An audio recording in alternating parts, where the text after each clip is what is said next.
sapagkat tayo po ay patuloy po na iniingatan po ng ating Panginoon sa likod po na matinding mga pagsubukan po ngayon sa ating bansa o sa bawat isa sa atin. At nakita ho natin mga kapatid kung paano po nangyari ang mga lindol, no? Lahat po ay talaga hong Luzon, Visayas, Mindanao, lahat po, no? So, in spite po sa ating mga naranasan pong ito, ay dapat mas sigit at lalo tayong magpakasipag sa gawain po, no, ng ating Panginoon. Sapagkat wala naman po talaga iba tayong pupuntahan o atin pong bigyan po ng kalunasan nito ang ating mga problema at suranin, kundi po walang iba ang ating Diyos na buhay, na siya pong bibigay sa atin ng pag-iingat at patuloy po na magligtas sa atin sa mga bagay o sa mga nangyari pong ito. Kaya tayo po ay dadako po ngayon sa atin pong pag-aaral po mga kapatid. At dito po tayo ngayon mag-aralan po sa aklat po ng Matthew, okay? Chapter 6, no, sa ating binasa po kanina, verse 30 up to verse 33. No? Basahin ko po sa inyo mga kapatid ang ating pag-aralan po ngayon. Sabi po dito, "Wherefore, if God so clothe the grass of the field, which today is, and tomorrow is cast into the oven, shall He not much more clothe you, O ye of little faith? Ngunit kung pinararamtan ng Diyos, nang ganito ang damo sa parang na ngayon ay buhay, at sa kinabukasan ay iginagatong sa kalan, hindi baga lalo na kayong pararamtan niya o kayong mga kakaunti ang pananampalataya." 31, "Therefore take no thought, saying, What shall we eat? Or what shall we drink? Or wherewithal shall we be clothed? Kaya huwag kayong mga balisa na mangagsabi, ano ang aming kakanin? O ano ang aming iinumin? O ano ang aming daramtin?" Verse 32, "For after all these things do the Gentiles seek. For your heavenly Father knoweth that ye have need of all these things." Sapagkat ang lahat ng mga bagay na ito, siyang pinaghahanap ng mga hintil, yamang talastas ng inyong Ama sa kalangitan, na kailangan ninyo ang lahat ng mga bagay na ito. Verse 33, "But seek ye first the kingdom of God and His righteousness, and all these things shall be added unto you." Datapwat, hanapin muna ninyo ang kanyang kaharian at ang kanyang katwiran, at ang lahat ng mga bagay na ito ay pawang idaragdag sa inyo. So dito po ay malinaw po yung sinasabi po ni Lord. Tandaan po natin, dito po sa Matthew chapter 6, ang nagsasalita po dito ang ating Panginoong Jesucristo during that time po, mga kapatid, no? Nung siya po ay nagkatawang tao dito sa mundo, kaya ang kanyang kausap po dito, ang kanyang mga disipulo, at ganoon din po yung mga hintil na walang paniniwala po sa kanya. Kaya dito po ay sa verse 30 po, mga kapatid, sa ating binasa kanina, no? Sabi niya po dito, mga minamahal, "Ngunit kung pinararamtan ng Diyos ng ganito ang damo sa parang na ngayon ay buhay, at sa kinabukasan iginagatong sa kalan, hindi baga lalo na kayong pararamtan niya o kayong mga kakaunti ang pananampalataya." Ngayon ang tanong po, meron po bang damit ang kahoy? Meron, di po ba? May damit po ang kahoy. Ano pong damit niya? Yung kanyang balat. Tama po? Okay? Kung yan nga po, sabi po ng ating Panginoon, ay dinamitan ng ating Panginoon, mas lalo pa kaya tayo na tayo po ay higit pa doon sa puno. Tama po? Higit pa po tayo doon po sa lahat ng mga nilikha ng ating Panginoong Diyos. Kaya tayo po ay dapat, hindi po tayo magkaroon ng tinatawag po na kaunting pananampalataya. Dapat lakihan natin yung ating pananampalataya po sa Lord. Amen po? Sapagkat ang pananampalataya po ay mahalaga sa ating paglilingkod na ito. So, pinapakita lamang po ng ating Panginoon na dapat po sa mga pagsubok, mga problema sa buhay po natin, tandaan po natin, dapat doon po tayo maniwala, manalig, magpatuloy na magkaroon ng malaking pananampalataya sa ating Panginoon. Sapagkat tandaan po natin, sabi nga po ni Lord, mga kapatid, ay sa kanyang mga salita, ang lahat ng mga bagay nito ay galing po sa Kanya. Amen po? Siya po ang source ng lahat ng mga bagay sa mundong ito. Kaya po, dapat lahat tayo dito, no? Maging ang lahat ng mga tao dapat sa mundo ito ay magtiwala sa ating Panginoon. Di po ba napakasarap pagka ang lahat ng tao sa mundo nagtitiwala sa Diyos? Palagay niyo po ba, pagpapalain po ba ang bansa pag ang lahat nagtitiwala sa Diyos? Amen. Amen. Pagpapalain po ni Lord, mga kapatid, no? Hindi po niya bigyan ng anumang mga trahedya o anuman sapagkat tayong lahat naniniwala at of course, ang ating pananampalataya ay malaki sa harapan ng ating Panginoon. Kaso nga lang, ang problema po, mga kapatid, marami nga pong nananampalataya, ngunit kakaunti lamang po yung mga tumutupad sa kanyang pananampalataya sa ating Panginoon. Tama po? Lahat po yan, kung tatanungin mo, mayroong pananampalataya, pero tandaan po natin, ay sabi po ng ating Panginoon, hindi lahat pala merong pananampalataya. Basahin po natin ang aklat po ng 2 Thessalonians, no? Kung sa ganang atin lang, gusto po natin na mangyari po yun, mga kapatid, na dapat ang lahat ng mga tao ay meron pong pananampalataya po sa Lord, no? So, basahin po natin ang 2 Thessalonians chapter 2, okay?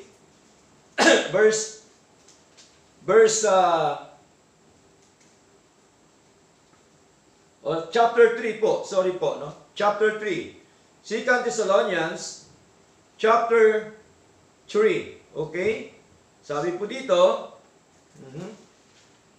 2 Thessalonians, chapter 3.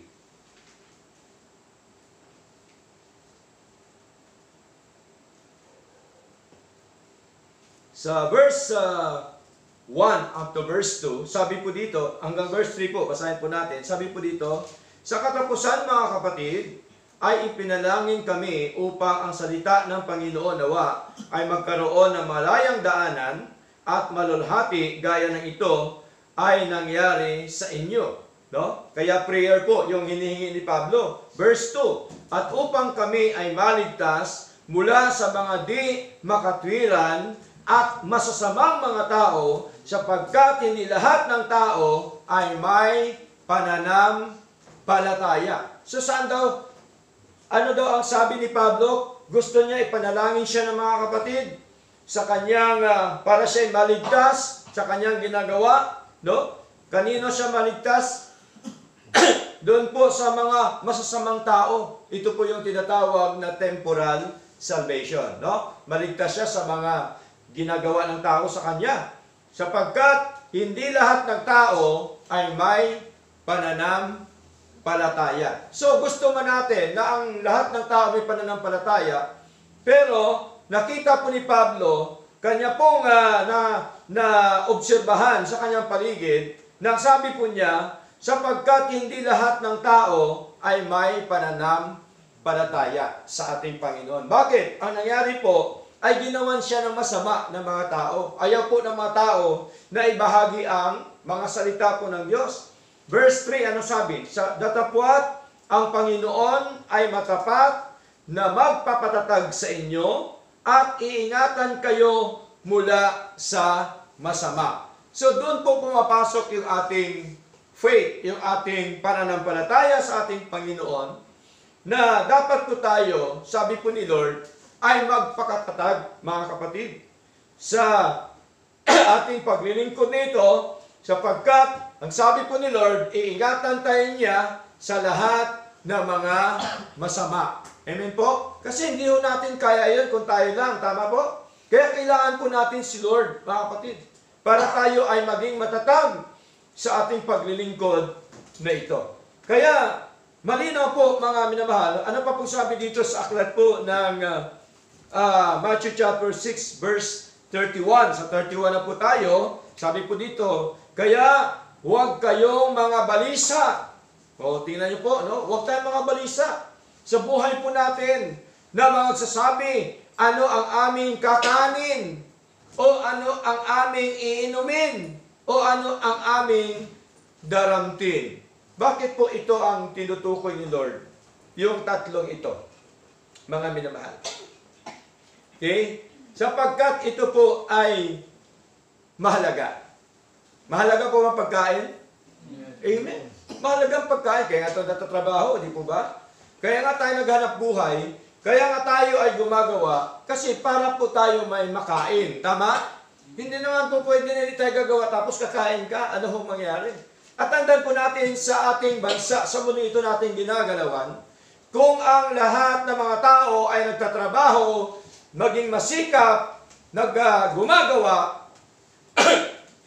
palagay niyo po ba maging mahirap ang tao?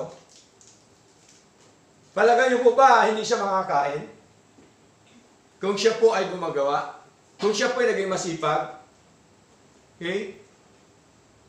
May mamakain siya, tama po? Okay? Malinaw po. Kasi masipag siya, gumagawa siya. Okay? Yung mga rason na yan na sinasabi na wala kami makain, hirap kami. Pero pagdating naman sa bisyo, nandoon, nagsilabasan yung mga... Di mo ba? Nakita yung pa ibig sabihin? Silabasan naman yung mga nakapangubaba na ninoy. Di mo ba? Ano pa? Yung mga agila, silabasan. Di ba? Nagsilabasan yung mga pera, tapos sasabihin wala. Pagdating sa bisyo, no? Nakakalungkot yung mga klaseng tao na yan, mga kapatid. Okay? So, walang mahirap po. Basta ikaw ay masipag, gumagawa ka, walang mahirap.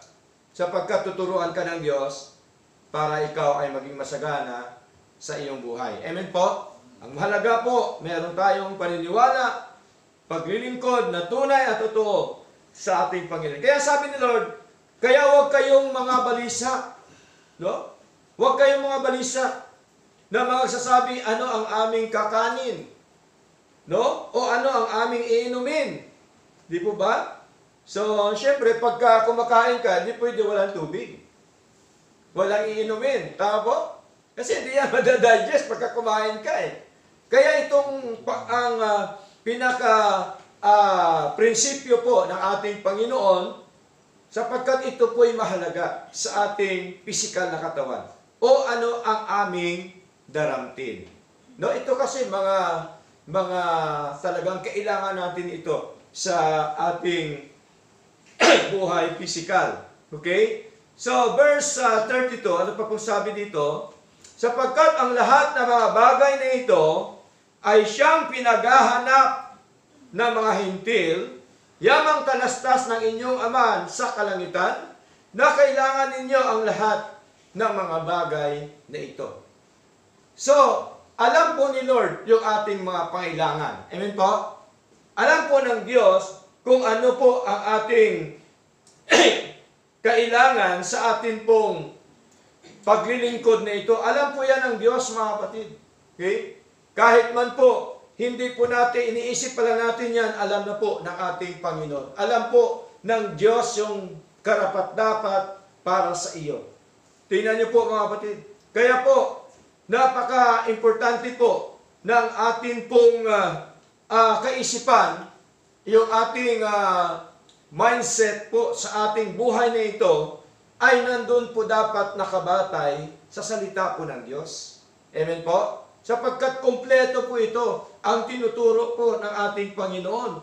Hindi po katulad sa mga hentil dapat yung ating kaisipan. Sapagkat malinaw po na ang ating lahat ng mga pangailangan ay alam po yan ng Diyos. Siya po ang nakakabatid ng lahat. Okay? Subalit mga kapatid, dito po tayo sa verse 33. No? Dito po tayo mag-focus po sa ating pag-aaral, mga minamahal. Okay? Ngayon po, ang ating paksa po ay may kinalaman sa tinatawag po na do not be anxious in life. No? Huwag tayong maging, ano bang anxious sa Tagalog? Mabalisa. Huwag tayong mabalisa, huwag tayong mangamba sa ating buhay. Kapag tayo sa Diyos, dapat huwag tayong mangamba. Amen? Huwag tayong mabalisa sapagkat tingnan niyo po yung pinaglilingkuran natin ng Diyos. Siya po ba ang pinakamalaking Diyos? Siya po yun eh. Siya pong may-ari ng lahat. Kaya po dapat tanggalin na po sa isip natin lahat yung negative thinking na para bagang walang nagagawa ang Diyos sa buhay po natin. Dapat lagi po nating i-acknowledge ang ating Panginoon sa ating paglilingkod na ito na ang Diyos ay mas malaki pa sa barko, malaki pa sa dagat. Di ba ba? Pagka pumunta ka sa dagat, akala mo wala nang katapusan. Doon sa gitna, di ba? Sino ho nakasakay sa barko? Ay, wala pa. Si Brother Louie nakasakay na sa barko. Ang mga hindi pa nakasakay sa barko, alis tayo, sasakay tayo ng barko. Punta tayo ng Mindanao. Okay, sa gitna po, pag nakita niyo yung dagat, akala po ninyo wala nang katapusan. Napakaluwang. Kahit man ilang milyon pa yung barko, ang siyang doon sa gitna ng dagat ay hindi pa rin kakasya. Mga kapatid. Talagang napakaluwang, no? Talagang hindi kayang akupahin ng napakaraming barko yung gitna ng dagat. So masigit doon, mga kapatid, ang biyaya po ng ating Diyos. Amen po? Masigit doon ang kapangyarihan po ng ating Panginoon. Kaya po, napaka-importante po mga kapatid. Ang naging problema lang po sa panahon natin ngayon, marami pong tumatawag sa Diyos, subalit walang tiwala sa Diyos. Hindi nila ina-acknowledge po yung kapangyarihan ng ating Panginoon. Di po ba? Okay?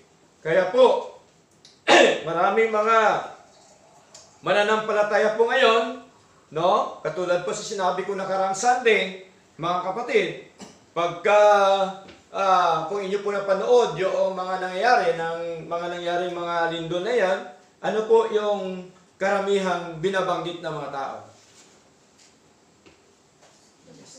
Diyos ko po, Lord, tama na. Di ba? Ganun po talaga, mga kapatid. Ganun po ang sinasabi ng maraming tao, mga minamahal. No? Pagka binagyo naman, anong sasabihin? Panginoon ko. Di ba? Pagka naman ay tinatawag po na, halimbawa, pagka ang isang tao ay merong sakit, no? Na nasa banig ng karamdaman, ano po yung binabanggit ng tao? Lord, tulungan mo ako. Di po ba? Tama po yun, mga kapatid. No? Tama po yun, tumatawag tayo sa Diyos. Pero ang problema, ang nakakalungkot, sa panahon po natin ngayon, napakaraming tao sa bansang Pilipinas, sa buong mundo, mga kapatid, pagka nayayain po sa pagsamba, pagka doon na po sa gawain ng Diyos, ano sinasabi ng mga tao? Busy ako, wala akong oras. Di po ba nakakalungkot? Nakakalungkot po, mga kapatid. Pero pag may problema, sa Diyos lalapit. Ang Diyos po natin, hindi ho panakit butas. Amen po? Pag may problema ka lang, lalapit ka sa Diyos. Pagka maganda yung buhay mo, nakakalimutan mo na ang Diyos. Sa paglilingkod po sa Lord, anuman ang kalagayan ng buhay po natin, dapat tuloy ang paglilingkod sa Lord. Amen po? Tuloy ang paglilingkod sa Diyos. Hindi lamang dapat tayo may sakit, may problema, may suliranin, may pagsubok sa buhay, maglingkod sa Diyos. Hindi lamang tayo sagana, maglingkod sa Diyos. maging sa ating kahirapan, dapat maglingkod pa rin po tayo sa ating Panginoon. Yun po ang gusto po ng ating Panginoon sa ating paglilingkod na ito. Kaya po, tayo, pinalalahanan po ng ating Panginoon na sa ating paksa ngayong umaga, do not be anxious in life. Huwag tayong mangamba sa ating buhay. Bakit? Meron tayong Diyos eh. Amen po?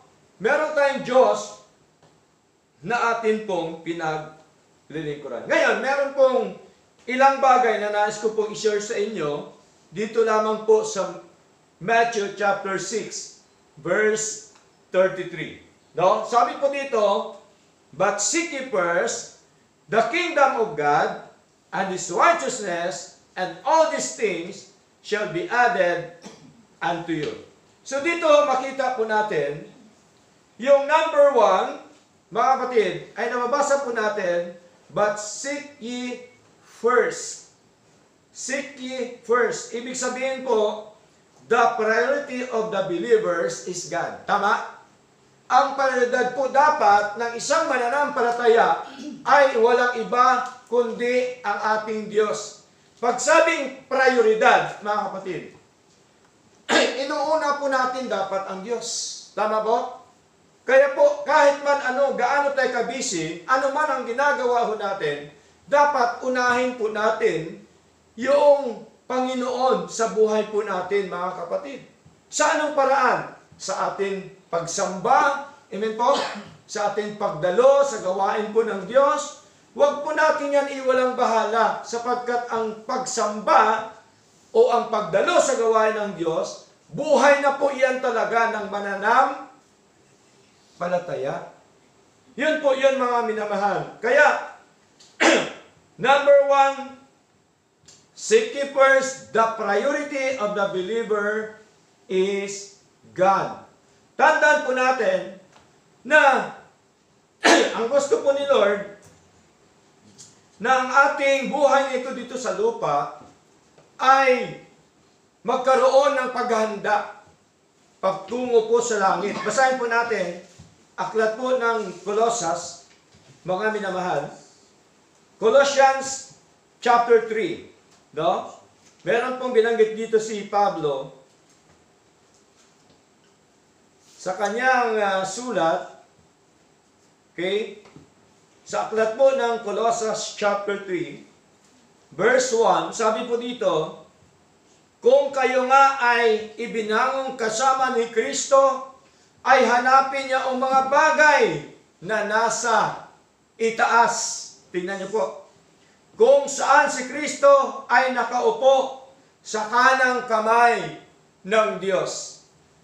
So, dapat, sabi ni Lord, hanapin po natin yung mga bagay na nasa itaas. Ibig sabihin, yung mga bagay na makalangit. Kaya sabi dito sa verse 2, itoon ang inyong pagmamahal sa mga bagay na sa itaas.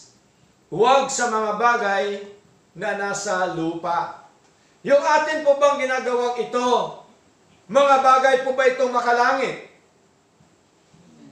Yung pagsamba po ba mga bagay na makalangit? Yes. Ang prayer ba mga bagay na makalangit? Yes. Ang pagbabasa ba ng salita ng Diyos, mga bagay na makalangit? Yes. Kaya malinaw po ang sabi po ni Lord, ituon daw natin ang ating pagmamahal sa mga bagay na nasa itaas, huwag sa mga bagay na nasa lupa. Pastor, paano yan? Nasa lupa pa tayo. Ang ibig sabihin lamang po ni Lord, prioridad dapat yung ating Diyos. Amen? Yun pong ibig sabihin, mga minamahal. Unahin po natin si Lord, sapagkat doon tayo nabubuhay sa Kanya. Amen po? Sa Lord po tayo nabubuhay, hindi naman kanino mga kapatid. Okay? At ang blessing po na dumadaloy sa atin, galing po yan sa ating Panginoon. Kaya po ba takpan ang gripo natin ng Diyos? Gripo ng pagpapala? Kaya ba takpan ni Lord? Yes, kaya takpan ni Lord yan. Kaya nila tanggalin yan, mga kapatid. Ang mahalaga po ay makita ho natin dito na ang lahat pala ng mga bagay ay ang may-ari ay ang ating Panginoon. Kaya nakita natin dito sa Colossians chapter 3, verse 1 up to verse 2, putting God above all else in life. So, ang buhay po natin dapat, talaga hong atin ng bigyan ng importansya yung mga bagay na pakalangit sa buhay po natin. Seeking God is not optional, but essential. Totoo ba yan, mga kapatid? Okay? Essential po. Hindi optional. Pag sinabi kasi optional, tatawag ka lang sa Lord, dadalo ka lang sa gawain ng Diyos, pagka may problema, may suliranin. Optional po yun. Tama po? Optional po yun. Pag sinabing essential, kailangan. Tama po? Obligado. Obligado po yan. Inuobliga tayo ng Diyos, mga kapatid. Okay? Na siya po ay ating paglingkuran, na siya po ay ating sambahin sa Espiritu at katotohanan. No? Our pursuit must begin with God's will, not our own desires. No? So, ang ating paglilingkod sa Panginoon, mga kapatid, yung ating mga ginagawa sa buhay, dapat doon po magsimula yan sa kalooban ng Diyos. Amen po? Kalooban ng Diyos ang mahalaga. Hindi po sa gusto lang natin, hindi ho. Kalooban ng Diyos, mga kapatid. Yun po ang nais po ng ating Panginoon. Kaya po, I always be remembered that God is the priority in our lives. Lagi nating isipin yun, na ang prioridad po talaga sa buhay po natin, walang iba kundi ang ating Diyos. Kaya ang sabi po ni David, basahin po natin mga kapatid, no? Psalms sa Old Testament, Psalms chapter 53 verse 2, no? Sabi po dito, Psalms chapter 53 verse 2, sabi dito, tinunghan ng Diyos ang mga anak ng mga tao mula sa langit.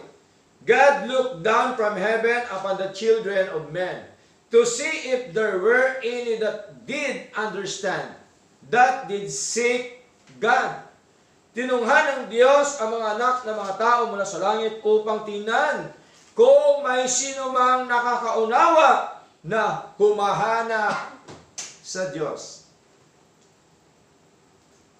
Seek God first. So malinaw po, mga kapatid, na hanapin muna natin yung Diyos sa buhay po natin. Ibig sabihin, gawin muna natin na sumunod sa ating Panginoon. Gawin muna natin na maniwala, sumampalataya sa ating Diyos. Gawin muna natin na gawin ang mga kutusan ng ating Panginoon. So, seek God first. Malinaw po yun. Sa Psalms chapter 69, no? Basahin po natin, Psalms chapter 69, verse 32. No, meron din po dito binabanggit ang ating Haring David sa Psalms chapter 69 verse 32. Okay?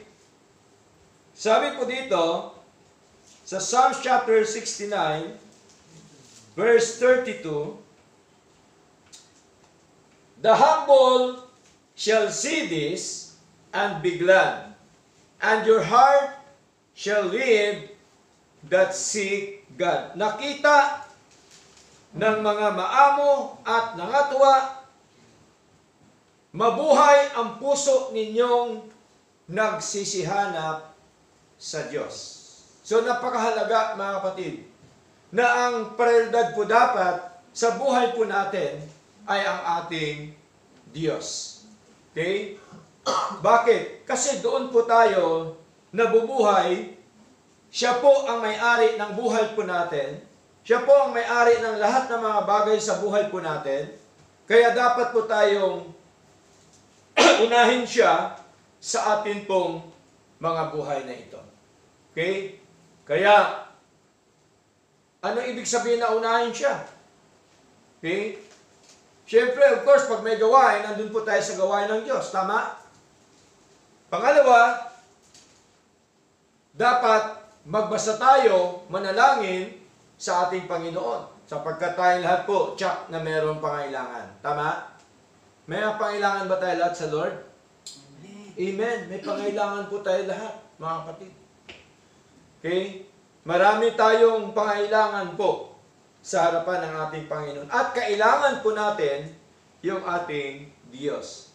Kaya malinaw po. Now, number 2, sabi po doon sa Matthew chapter 6, verse 33, mga kapatid, Matthew chapter 6, verse 33, sabi po natin Panginoon, but seek ye first the kingdom of God. So, unahin ang Diyos at ang kanyang kaharian. Amen po? The kingdom of God. Mahalaga. Ano po ba ang kingdom of God, mga kapatid? What it means to seek the kingdom. Okay? Ibig sabihin po, submitting to God's rule and reign. No? Tayo po dapat ay magpasakop sa Panginoon na siya po naghahari sa buhay po natin, mga kapatid. Napaka-importante po yung ating pag-submit ng buhay po natin sa Kanya. Yung submission na tinatawag po sa ating paglilingkod po sa Lord. So, pag sinabing kingdom of God, ibig sabihin po yung Kanyang church. Tama? Yung Kanyang church. Tayo po yung kingdom ng ating Panginoon. Si Lord po ba ay hari? Amen. Siya ang king. So kung may king, merong kingdom. Tama? Hindi siya pwedeng tawagin na king kung wala siyang kingdom. Tama po? Kaya po, malinaw na si Lord yung king at tayo po yung kingdom ng ating Panginoon. Tayo po yung church, mga kapatid. Okay? Living as citizens of heaven while on earth. Okay? Kaya, dito po sa aklat ng Romans chapter 14, basahin po natin. Romans chapter 14, verse 17. Sabi po dito, for the kingdom of God is not meat and drink. No? Ang kaharian daw ng Diyos ay hindi pagkain at inumin. No? Malinaw po yan. But righteousness and peace and joy in the Holy Ghost. Kundi ang katwiran at ang kapayapaan at ang kagalakan sa Espiritu. Nananahan po ba ang Espiritu sa atin? Kaya tayong kingdom. Kasi nananahan po sa atin ang Espiritu ng Diyos. Mga kapatid. No?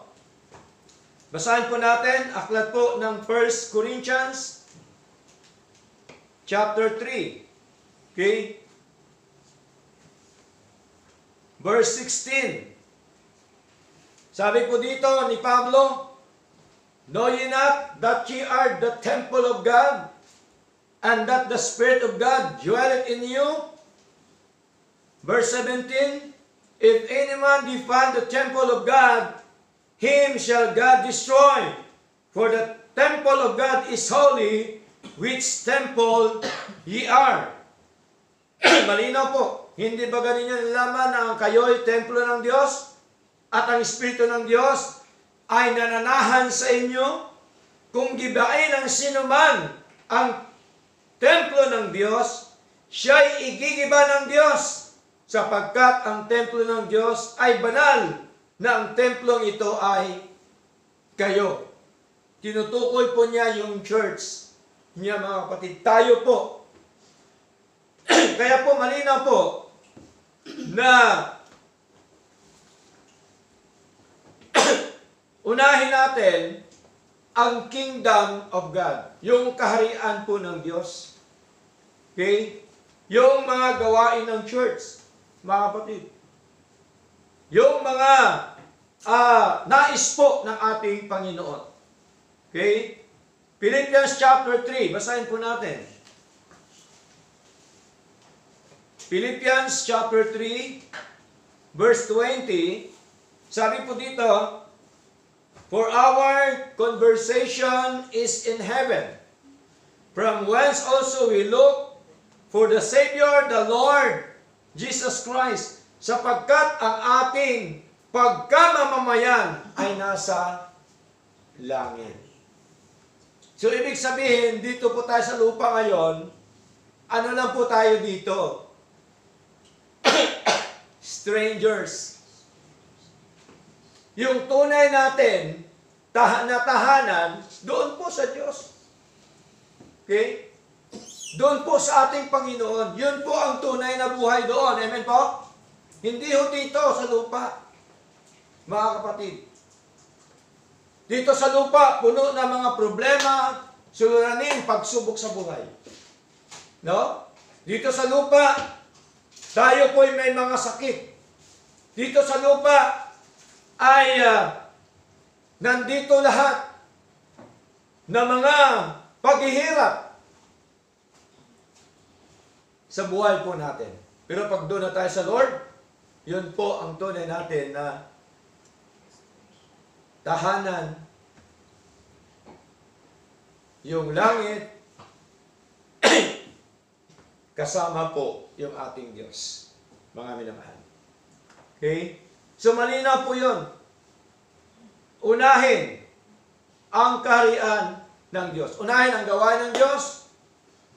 Unahin yung kanyang kalooban, yung nais sa buhay po natin.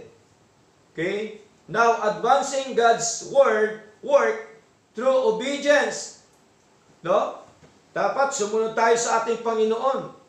Service and witness. Remember, God is the King and the church is His kingdom. So, lagi natin isipin yun, mga kapatid. Lagi natin isa puso. No? Na talaga hong si Lord, ang Diyos, ay ating hari at saka yung church, yung kanyang kaharian.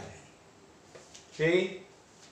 So, di po ba may nabasa tayo, Kingdom of God at saka Kingdom of Heaven? Tandaan po natin, yun po ay tinatawag na interchangeable. Interchangeable sa banal na kasulatan. Pwede mo siyang tawagin Kingdom of God, pwede mo siyang tawagin na Kingdom of Heaven. Kasi po yung Kingdom of God ay extension po ng Kingdom of Heaven. Tama? Extension po kasi ito. Dito tayo sa lupa mga kapatid.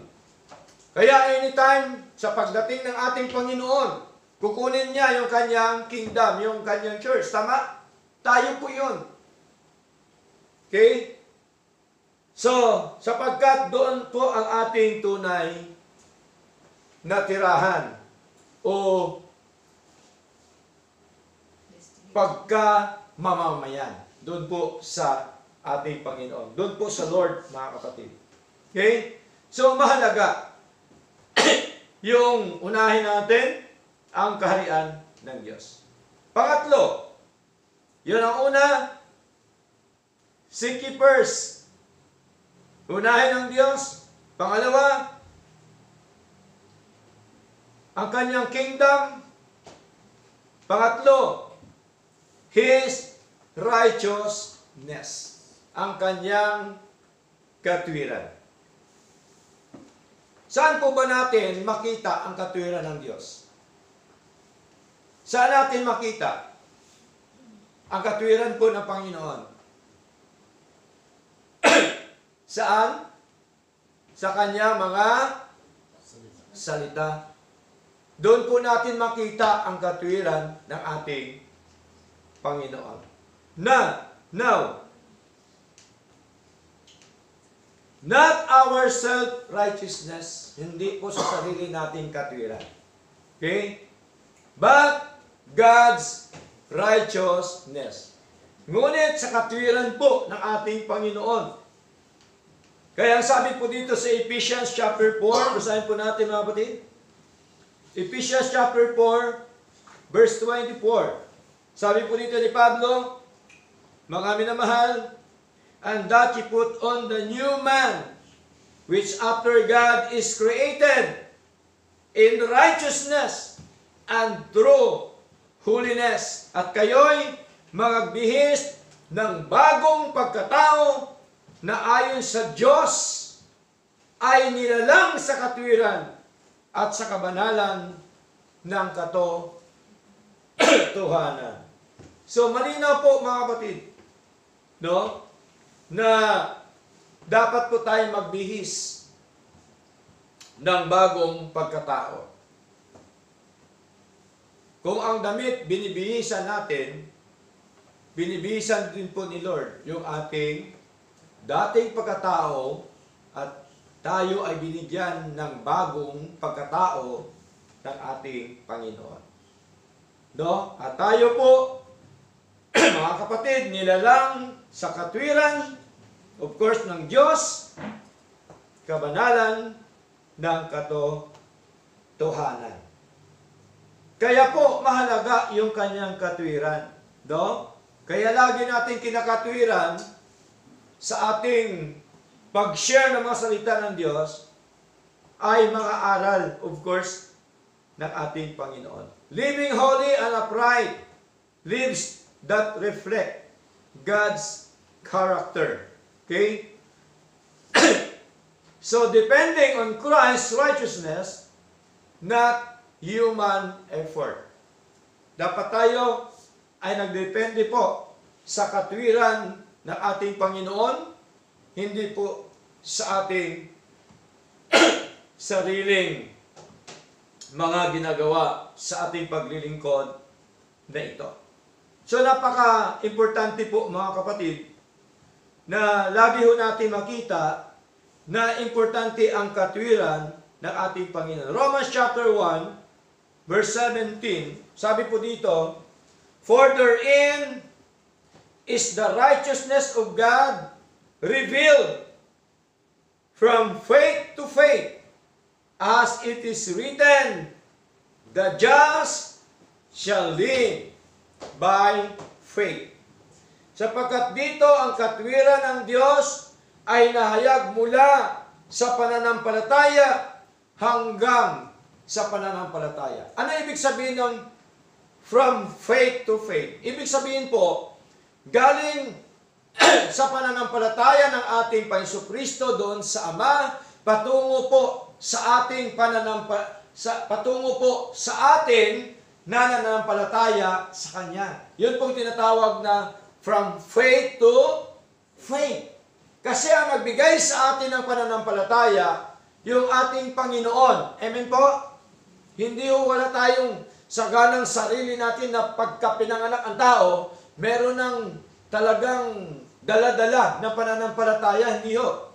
Binigay po yan ng Diyos sa atin, mga kapatid, after na tayo po ay na-born again. Amen? Sapagkat ang pananampalataya ay bunga na binigay ng Diyos sa atin. Galatians chapter 5 verse 22, anong sabi po? But the fruit of the Spirit is love, joy, peace, long-suffering. Ano pa?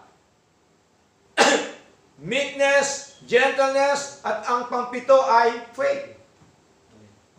Bunga po yan. Binigay po ng Diyos sa atin, mga kapatid. Okay?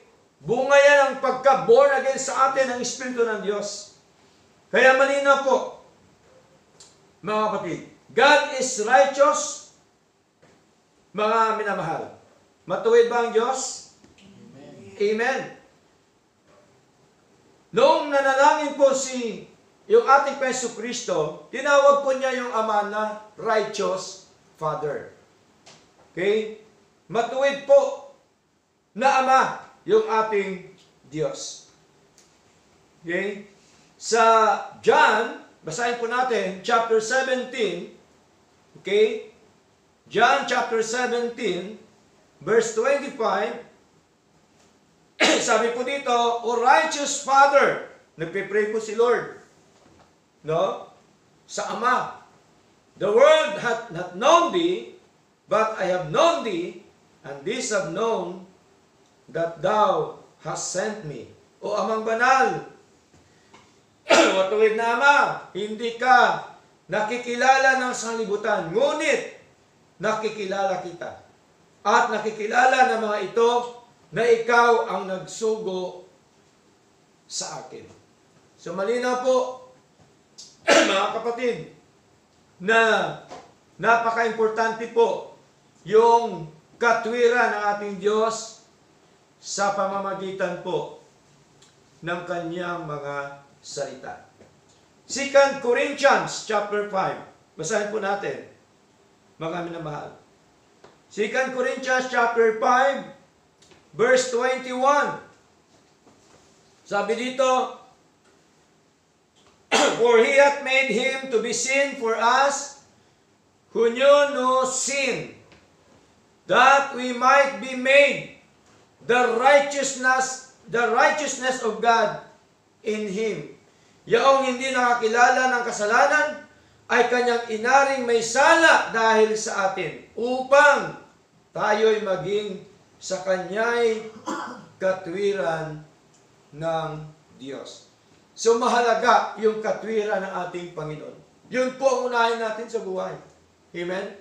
Una yung Diyos, pangalawa yung kanyang kaharian, pangatlo yung kanyang katwiran. Sapagkat ang katwiran ng Diyos ay walang nakakatalo dyan. Amen po? Amen. Katwiran po yan ng Diyos eh. Pagkasalita na po ng Diyos, ang ating binabasa, binabanggit, ay kailangan tayo sumunod. Amen? Bakit? Sapagkat yun po ay katwiran ng ating Panginoon. Once na hindi natin sinunod yung katwiran ng Diyos, kanyang mga salita, ganun din, hindi po natin sinusunod ang Diyos. Bakit? Kanya po itong katwiran. Kanya po itong salita. Mga minamahal. Kaya napakahalaga na atin pong sundin sa ating paglilingkod. Number 4, the promise of provision. No? Ang pangako ng paglalaan ng Diyos sa atin. Okay? Si Lord po ba ay tapat sa kanyang pangako? Amen. Tapat po siya, mga kapatid, sa kanyang mga pangako. Totoo po yun. Hindi haka-haka lang po yun, mga kapatid. Okay? Yun po ay totoo yung kanyang pangako. Anong kanyang sinabi po sa Matthew chapter 6, verse 33? But seek ye first the kingdom of God and His righteousness, and all these things shall be added unto you. All these things, sabi ni Lord, shall be added unto you. At ang lahat ng mga bagay na ito ay idaragdag ko sa inyo. So yan po yung promise of provision ng ating Panginoon, mga kapatid. Okay? God knows our needs. Alam po ng Diyos ang ating mga pangailangan. Sa atin pong binasa kanina, alam po yan ng Diyos, mga kapatid.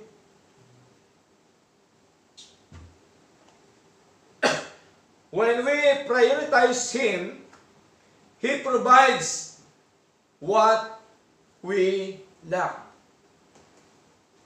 Siya po ang mag-provide kung ano mang wala sa atin.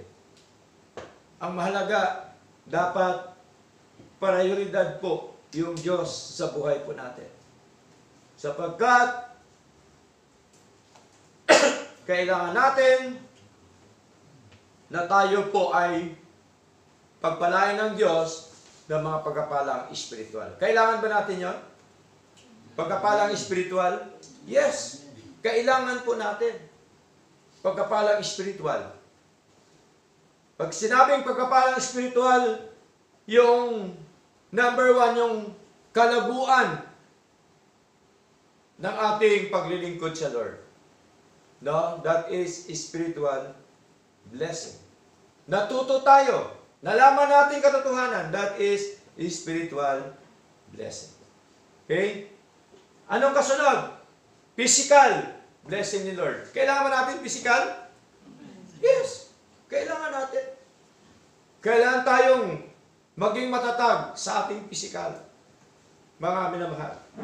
Ibigay po ni Lord yan. Yung kagalingan, kalakasan, kasiglahan. Ibigay po yan ni Lord. No? Huwag po tayo mag-worry sa buhay po natin. Sapagkat kaya po yan ibigay lahat ng ating Panginoon. Kaya sabi ni Lord sa John chapter 14 verse 1. Ano sabi ni Lord? Let not your heart be troubled. Huwag magulumihanan ang iyong puso. Anong kasunod? Believe God and believe also in me. Sabi po ni Lord. Tingnan niyo po mga kapatid.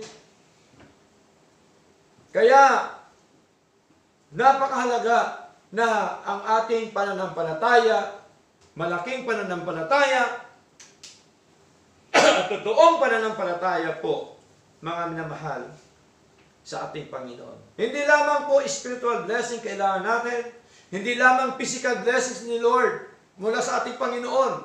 Anong kasunod? Material blessings. Bakit? Kasi nabubuhay pa po tayo sa mundo. Pagka wala po tayo sa mundo, kailan pa ba nating material? Hindi na. Kailan na natin kailangan kasi dito pa tayo. Tama po? Kaya po, of course, kailangan po natin yon sa ating buhay na ito. Mga pangailangan natin, mga kapatid. Kaya po, may mga pangako si Lord na dapat po nating panghawakan sa ating paglilingkod na ito. Okay? Pero, of course, meron tayong gagawin. Unahin ng Diyos. Amen po? Ang kanyang kaharian, ang kanyang katwiran, at ang sabi po ng banal na kasulatan, and all these things shall be added unto you. Malinaw po yan. Kaya po, meron pong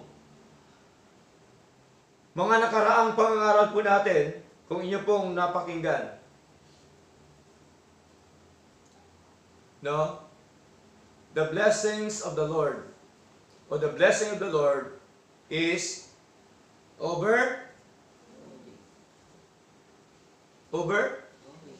flowing.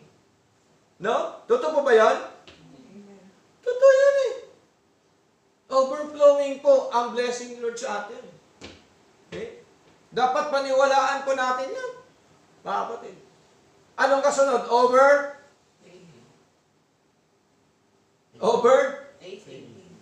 Taking. Di ba ba?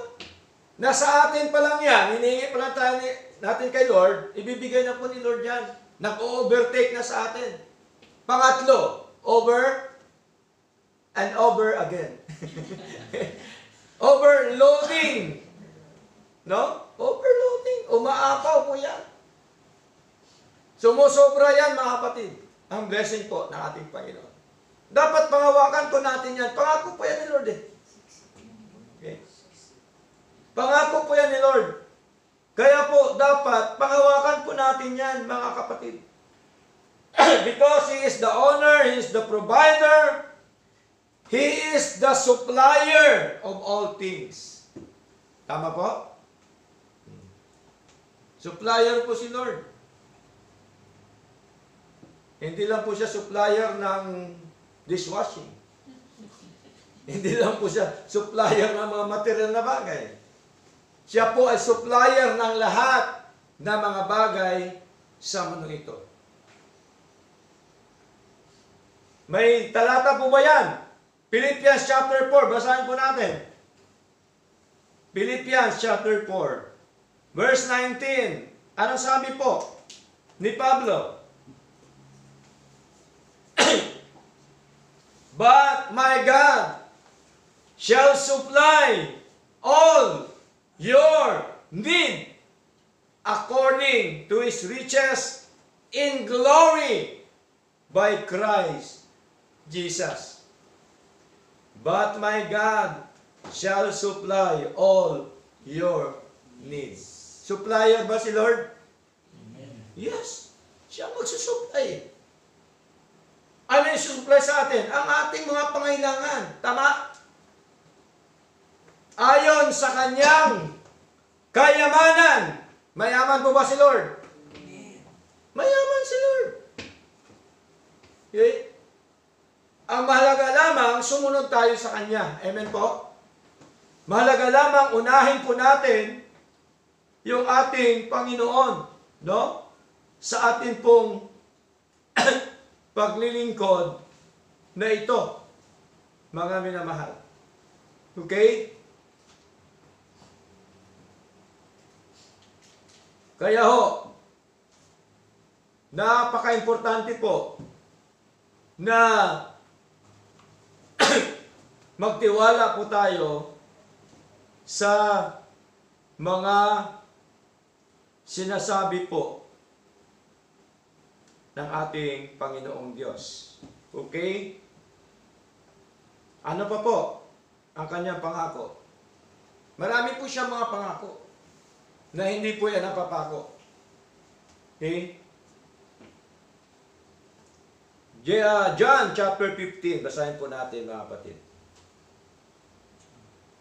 John chapter 15 verse 7. Sabi po dito, if ye abide in me, and my words abide in you, ye shall ask what ye will, and it shall be done unto you. Tingnan niyo po, kung kayo'y magsipanatili sa akin, mahalaga pala manatili po tayo sa Lord. Unahin natin si Lord. Manatili tayo sa kanyang kaharian, sa church. Manatili tayo sa kanyang katwiran. Ano yung kasunod? Ye shall ask what you will. Hingin mo yung gusto mo, and it shall be done unto you. Okay? So malinaw po yan, ang pangako ng Diyos ay ating pahawakan. Huwag tayo magdadalawang isip. Tama? Mahirap po yung magdadalawang isip. Hindi ho tayo pagkapalain po ni Lord. Dapat ang puso, ang isip po natin, isa lamang doon po sa ating Panginoon. Okay? Now number 5, application to daily life. Put God first is decisions worth. No? Dapat maging sa trabaho natin, nauna pa rin si Lord. Tama? Ano man ginagawa natin dapat? Una pa rin si Lord. Relationship sa kamag-anak, mama sa buhay, dapat una pa rin si Lord. Lalong-lalo na po, sa relationship mo na mag-asawa ka, dapat una po si Lord.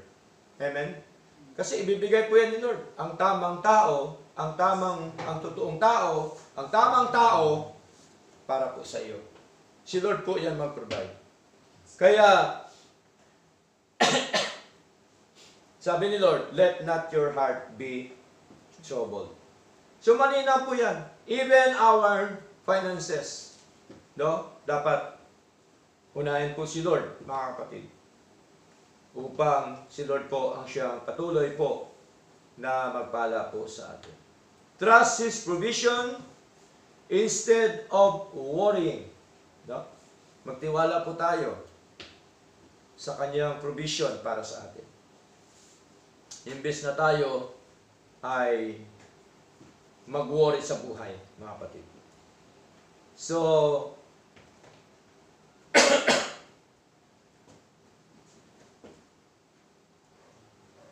mga supporting verse ay atin babasahin, mga kapatid.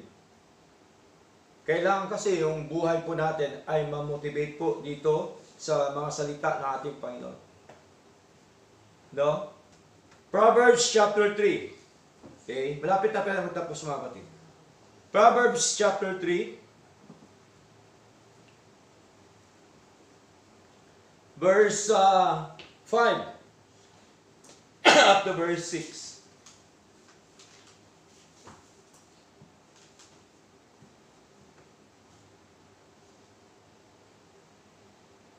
Okay. Umpisa natin sa 1. Sabi dito, my son, forget not my law. Tingnan niyo po. Sino lang sasalita po dito? Si Haring Solomon. Okay? Yung tinutukoy niya, my son, yung mga kanyang tinuturuan. My son, forget not my law. Huwag daw kalimutan na uminom ng Milo. Milo ba? Batas, utos. Huwag kalimutan. Hindi yung laging Milo. No? My son, forget not my law, but let thine heart keep my commandments.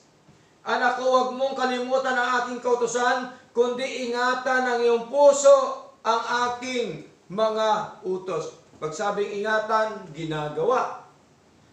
Yung utos ng Panginoon. Ano po ang maging benepisyo natin kapag iingatan natin ang kautusan ng Diyos sa ating mga puso? Ang benepisyo ay ito, for length of days and long life and peace shall be add to thee.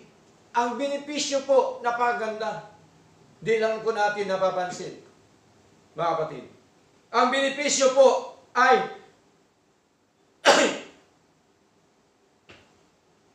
mahabang buhay, long life. Diba? Kapayapaan sa buhay. Kanya pong idadagdag sa atin o ibigay sa atin. Tingnan niyo po mga batid. Anong kasunod? Verse 3, let not mercy and truth forsake thee. Bind them about thy neck. Write them upon the table of thine heart. Kailan pala natin ito ikwintas sa ating mga leeg? Diyan? Hindi ko sinabi ni Lord na magkwintas tayo ng ginto. Kundi ang ating pala ikwintas, mga kapatid, ay mga kautusan ng ating Panginoon. Tingnan niyo po. Write them upon the table of thine heart. Okay?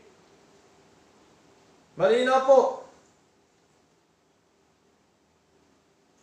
Ikintal natin dapat sa ating mga puso ang mga kautusan ng Diyos. Okay? Hindi lamang sa papel, hindi lamang isulat kung saan, kundi isulat po natin sa lamesa ng ating mga puso. Next, verse 4, so shalt thou find favor and good understanding in the sight of God and man. Tingnan niyo po ang mga benepisyo.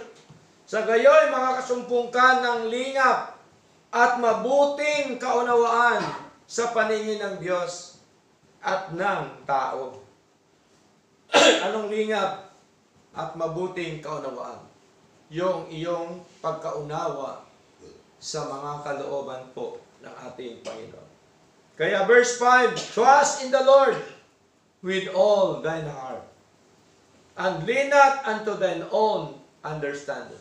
Tumiwala ka sa Panginoon ng buong puso mo at huwag kang manalig sa iyong sariling kaunawaan o kakayanan sa paglilingkod po sa Lord. Dapat magtiwala po tayo sa ating Panginoon kasi hindi po natin kaya ang mga bagay na yan kung wala po yung ating Diyos. In all thy ways, acknowledge Him. Sa lahat po na mga dinaraanan natin, dapat kilalanin po natin ang ating Diyos. Ano man ang ginagawa natin sa buhay, i-acknowledge po natin yung ating Panginoon. And He shall direct thy paths. Kanyang ituturo sa atin ang tamang landas, mga minamahal. So, ang benepisyo po, napakarami. Once na tayo po ay sumunod o iingatan natin o sundin natin ang mga utos ng Diyos. Trusting God's direction. Yun po ang direction ni Lord. No, hindi ko po direction po yan, mga kapatid. Direction po yan ni Lord. Naalala niyo po si Abraham nung dinala niya ang kanyang anak doon sa bundok ng Moria na kanyang ihandog. Di ba tinanong siya ni Isaac? Sabi ni Isaac, Ama, saan yung ating tupa na ihandog? Anong sabi po ni Abraham? God will provide. Nababahala ba si Abraham doon? Hindi. Tingnan niyo po, kaisa-isa niyang anak, mahal niyang anak. Dahil sa utos ni Lord, sumunod po ba si Abraham? Yes. Kasi inuuna niya si Lord bago po yung kanyang anak. Anong ginawa? Dinala niya sa bundok. Gusto niyang ihandog sa Panginoon. Kasi yun ang utos ni Lord eh. Di ba? Kaya nagtanong kanyang anak si Isaac habang sila naglalakad, Ama, saan ang ating ihandog? Ang sagot po ni Abraham, God will provide. Hindi ho siya nagkaroon ng trouble sa buhay po niya. Kasi alam niya, kilala niya po niya ang Diyos na kanyang pinaglilingkuran. Hindi ho siya nag-worry sa kanyang buhay, mga kapatid. So, ano pong nangyari?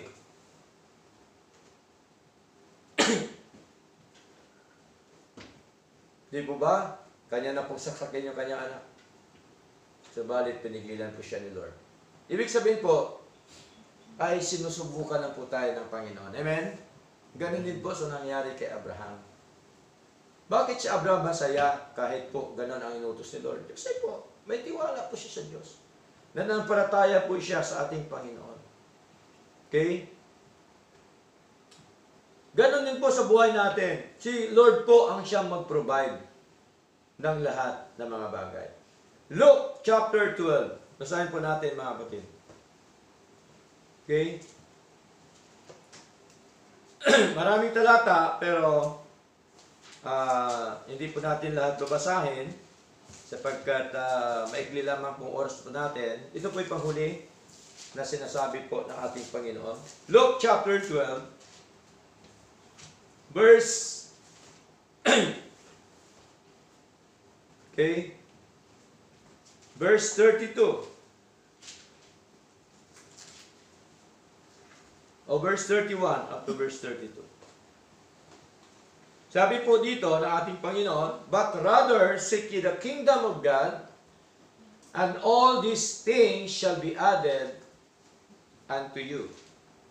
Verse 32, fear not, little flock, for it is your Father's good pleasure to give you the kingdom. Huwag kayong mga takot, munting kawan, sapagkat nakalulugod na mainam sa inyong Ama ang sa inyo'y ibigay ang kaharian. So malinaw po, mga kapatid, tayo po munting kawan lamang. Amen po? Pero munting kawan, dapat huwag matakot. Sabi po ni Lord, fear not, little flock. Bakit? Kasi po, tingnan nyo, ang lahat ng mga bagay na yan ay ipagkaloob po sa atin ng ating Panginoon. Kaya dito po, sa ating pag-aaral nito, mga kapatid, ay dapat po natin makita, number 1, ay seek ye first. Unahin natin si Lord sa buhay po natin. Amen? Hanapin po natin siya. sa ating mga buhay. Okay? Pangalawa, the kingdom of God. Seek ye first the kingdom of God. Yung Diyos at ang kanyang kaharian. Uunahin. Okay? And number 3, at ang kanyang katwiran. His righteousness. Katwiran niya sa mga salita po ng Diyos. Now, the promise of provision, all these things shall be added unto you. And then, of course, dapat meron pong application sa buhay po natin na ito na dapat po natin i-apply sa ating paglilingkod sa ating Diyos. Once na walang application sa buhay po natin, hindi ho maging matagumpay ang ating buhay bilang isang Kristiyano sa harapan ng ating Panginoon. Kaya mahalaga yung application, sundin natin yung nais po ng ating Panginoon. Purihin po ang ating Panginoon at tayo po lahat po ay tumayo at tayo po ay awit po sa Lord, mga kapatid.